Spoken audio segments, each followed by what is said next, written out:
Parents, if you are sharing your children online, you need to watch this clip. You've heard the warning before. Be careful what you post on social media. However, one mother is sharing her experience that changed what she shares about her children online. As 10 TV's Lindsay Mills reports, it started with a terrifying phone call. Anybody who follows me knows I'm like an open book.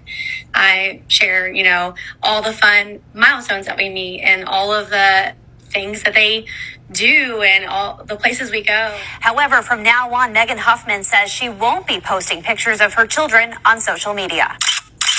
It was a normal evening and my phone rang. In December, she answered a call from an unknown number, thinking it was an Instacart shopper for the groceries she ordered. And it was this man who had been following my family for, it seems like, quite a long time. And it wasn't completely random. I met him when I was 8 years old. He was an old neighbor of mine. And I hadn't had contact with him since then. So, I met a kid when I was 8.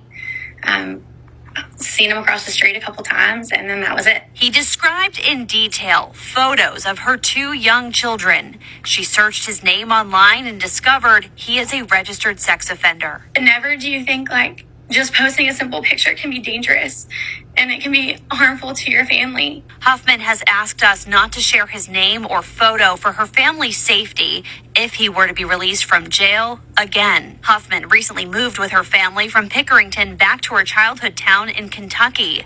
According to the Kentucky State Police Sex Offender Registry, the man who called Huffman was convicted on charges of sodomy and sex abuse. The victim, 3 years old. The case was from 2011, according to the Fayette County Circuit Court. According to the Kentucky Department of Corrections, in January, he was on sex offender conditional discharge, but committed a technical violation of failing to abide by the rules of the halfway house where he was residing. He returned to jail January 13th. It was right before that violation in late December when Huffman answered a call from a person claiming to be him. He had said that he had seen that we were doing well and that he knew I had kids and that he had, my pictures in his prison cell, and he's tried to contact me for the past couple of years. And now that he's out, he was able to call. The phone calls kept coming. They kept coming and they didn't stop until we got the police involved. Huffman is sharing her story to warn other parents. You don't know who's lurking in the shadows. You don't know who's looking at your stuff, even if they're completely random or not.